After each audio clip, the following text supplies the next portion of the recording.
Blessed are the poor in spirit, for theirs is the kingdom of heaven. Blessed are those who mourn, for they will be comforted. 시청자 여러분 안녕하십니까? 하나님의 말씀을 사랑하는 저슈아 K입니다. 오늘은 신약에서 찾는 구약의 언약 신앙 그 8번째 시간으로 마태복음 5장 1절에서 12절 말씀을 중심으로 분석해 보도록 하겠습니다. 마태복음 5장 1절에서 12절은 예수님이 가장 유명한 설교인 산상수훈의 시작 부분으로 흔히 팔복이라고 불립니다. 예수님께서 산에 올라 제자들과 무리들에게 전하신 이 말씀은 이 세상이 말하는 행복의 기준을 완전히 뒤집는 혁신적인 가르침을 담고 있습니다. 첫 번째로 하나님 나라의 백성이 누리는 8가지 복. 이 구절은 복이 있나니라는 선언과 함께 시작하며 참된 행복은 외적인 조건이 아니라 내면의 상태와 하나님과의 관계에서 온다고 강조합니다. 그 내용을 살펴보면 심령이 가난한 자는 천국이 그들의 것입니다. 애통하는 자는 위로를 받을 것이다. 온유한 자는 땅을 기업으로 받을 것이다. 의에 줄이고 목마른 자는 배부름 즉 영적 충만을 얻을 것이다. 긍휼히 여기는 자는 긍휼히 여김을 받을 것이다. 마음이 청결한 자는 하나님을 볼 것이다. 화평하게 하는 자는 하나님의 아들이라 일컬음을 받을 것이다. 의를 위하여 박해를 받는 자는 천국이 그들의 것임이라는 것입니다. 두 번째로 고난과 박해로 인한 위로 11절에서 12절. 마지막 부분에서 예수님은 제자들이 자신 예수 때문에 모욕을 당하거나 박해를 받을 때 오히려 기뻐하고 즐거워하라고 말씀하십니다. 그 이유는 하늘에서의 상이 크기 때문입니다. 그리고 과거의 위대한 선지자들도 이와 같은 박해를 받았으므로 그들과 같은 길을 걷고 있다는 증거가 되기 때문이라는 것입니다. 이것을 요약하면 마태복음 5장 1절에서 12절은 단순히 착하게 살면 복을 받는다는 윤리적인 가르침을 넘어 하나님 나라의 가치관을 가진 사람이 이 땅에서 어떤 자세로 살아가야 하는지를 보여줍니다. 세상 기준으로는 불행해 보일지라도 왜냐하면 가난하고 애통하고 박해받기 때문에 하나님 안에서 그 가치를 발견한 자가 진정으로 복 있는 사람이라는 역설적인 진리를 전하고 있습니다.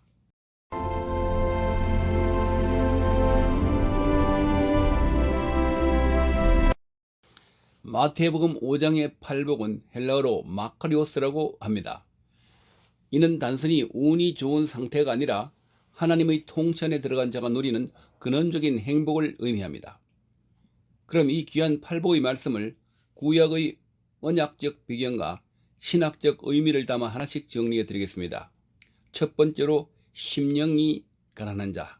이런 사람은 마음이 파산된 상태입니다.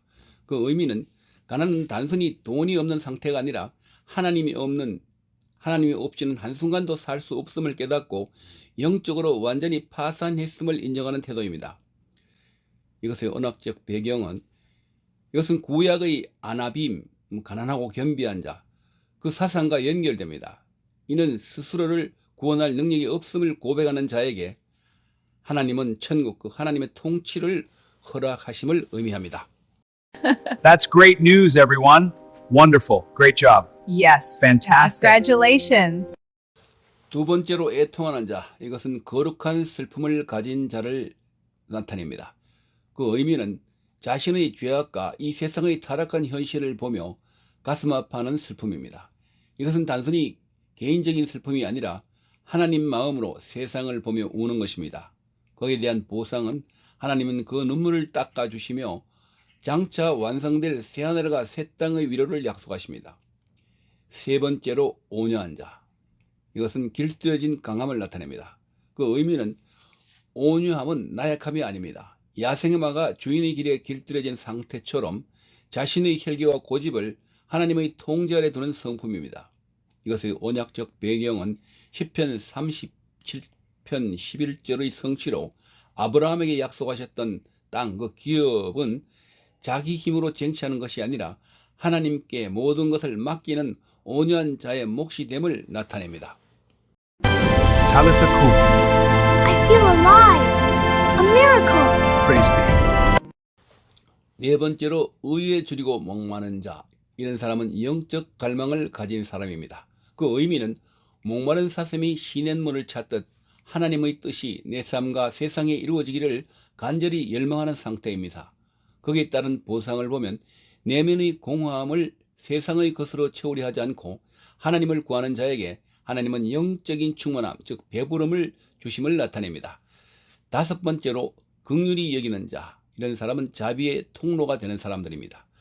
그 의미는 타인의 고통을 내 고통으로 느끼고 실제적인 도움을 베푸는 마음입니다.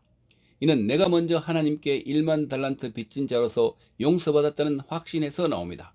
이런 사람에 대한 보상은 심판의 날에 하나님으로부터 동일한 긍휼을 덧입게 될 것임을 나타내는 것입니다.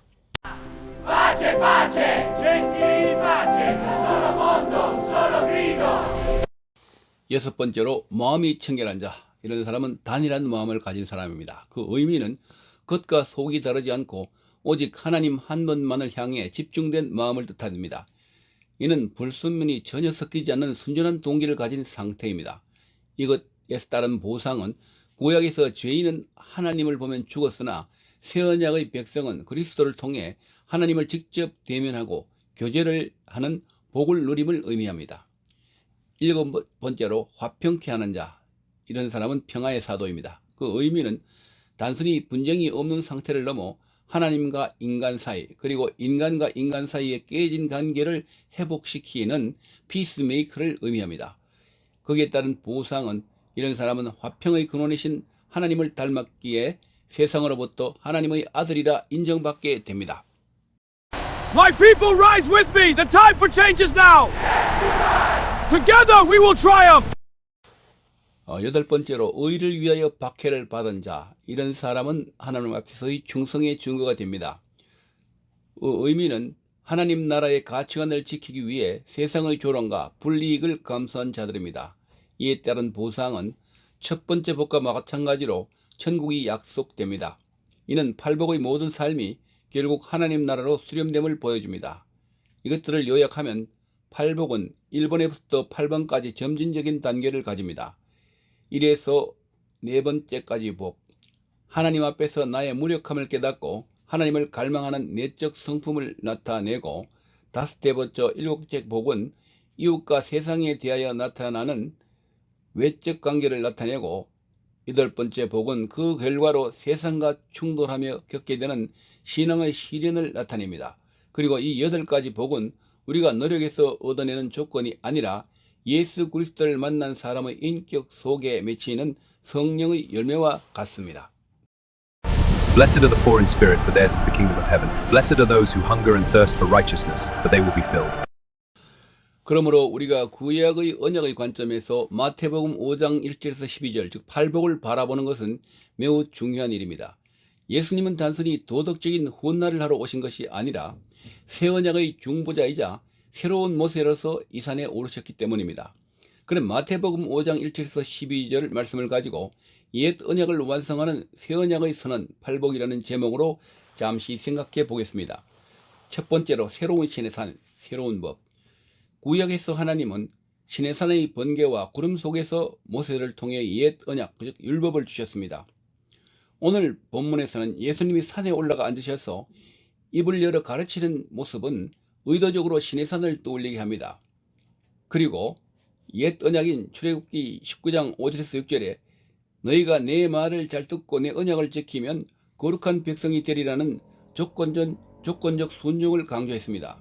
그리고 예수님은 요구하기 전에 먼저 새 언약인 팔복을 선언하십니다. 이는 율법의 조항을 지켜서 복을 따내는 것이 아니라 예수 그리스도로 인해 시작된 하나님 나라에 초대받는 자의 상태가 어떠한지를 선포하시는 것입니다. 두 번째로 마음의 할례와 내면의 변화. 구약의 선지자들은 돌판에 새긴 율법이 아니라 마음에 새긴 법의 시대를 예언했습니다. 예를 들면 예레미야서 31장 33절, 에스겔서 36장 26절입니다.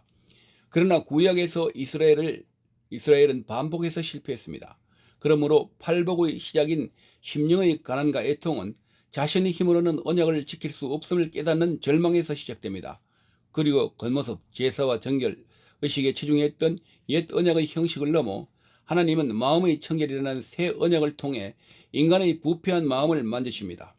팔복은 곧 성령이 임하여 마음이 할례받은 자들에게 나타난 성품입니다. 세 번째로 언약의 핵심, 나는 너희 하나님이 되고 너희는 내 백성이 되리라.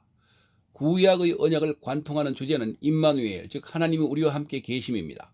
그러나 팔복의 각 보상들은 이 언약의 성취를 보여줍니다. 하나님을 볼 것이요 하나님의 아들이라 일컬음을 받을 것이며 라고 하는 이 모든 약속은 구약의 이스라엘이 그토록 갈망하던 하나님과의 완전한 연합을 의미합니다. 예수님은 지금 자신 앞에 모인 자들에게 나를 통해 이 오랜 언약의 약속이 실제가 되었다고 선언하시는 것입니다. 네 번째로 남은 자와 고난의 승리. 구약 역사 속에서 참된 언약의 백성들은 항상 소수였고 박해를 받았습니다. 예를 들면 엘리야와 이사와 같은 사람들. 11절에서 12절에서 예수님은 제자들을 구약의 선지자들과 연결하십니다. 이는 세상은 언약의 법을 따르는 자들을 거부하지만 하나님은 그들을 하늘나라의 주인공으로 인정하십니다. 결론적으로 팔복은 우리가 지켜야 할 새로운 짐이 아닙니다. 예수 그리스도를 통해 맺어진 새 언약 안에 거하는 자들에게 주어지는 하늘의 신분증인 것입니다. 그리고 구약이 하라 그리하면 살리라 였다면 예수님의 팔복은 내가 너희를 나의 백성으로 삼았으니 너희는 이제 이런 복된 존재다라는 선언입니다. 그러므로 우리는 이제 율법의 공포가 아니라 하나님 나라의 가족으로서 이 성품을 닮아가는 기쁨을 누려야 합니다. Lift your hands in praise. 그럼 함께 기도드리겠습니다. 신실하고 사랑이 많으신 하나님 아버지, 창세전부터 저희를 택하시고 아브라함과 이삭과 야곱에게 주셨던 그 신실한 언약을 잊지 않으시고 오늘 우리에게 이어가게 하시니 감사합니다. 무엇보다 옛 언약의 완성이신 예수 그리스도를 이 땅에 보내주셔서 도저히 자격 없는 저희를 하나님 나라의 백성이라는 영광스러운 신분으로 불러주심에 깊은 찬양을 드립니다. 주님, 오늘 산상수인의 말씀을 통해 우리의 일상을 마주합니다. 우리는 본래 완악하여 마음의 할례를 받지 못한 자들이었으나 이제는 성령 안에서 심령이 가난한 자가 되어 오직 주님의 은혜만을 갈구하게 하옵소서. 세상의 할애함이 아닌 죄에 대하여 애통하는 마음을 주시고 내 힘으로 의를 이루려던 교만을 내려놓고 주님의 처분만을 바라는 온유한 자가 되게 하옵소서. 우리 안에 새 언약의 증거를 새겨 주시옵소서. 율법의 조항을 두려움으로 지키는 자가 아니라 하나님을 사랑함으로 마음이 청결한 자가 되게 하시고 미움과 다툼이 가득한 이 세상에서 그리스도의 평화를 심는 화평하게 하는 자로 살게 하옵소서. 하나님 나라의 공의를 목말라 하며 주를 위해 받는 고난을 부끄러워하지 않고 오히려 하늘의 상급을 바라보며 기뻐하는 믿음의 담대함을 허락하여 주시옵소서. 언약을 성취하시는 주님, 우리의 삶이 팔복의 성품을 닮아감으로써 우리가 진정 하나님의 아들이며 천국의 소유자임을 세상 가운데 증거하게 하옵소서. 우리를 결코 포기하지 않으시는 하나님의 신실하신 사랑을 신뢰하며 오늘 하루도 언약의 백성답게 당당하게 겸손하게 걷게 하옵소서. 우리의 중보자이시며 새 언약의 주인이 되신 주 예수 그리스도 이름으로 기도드립니다. 아멘.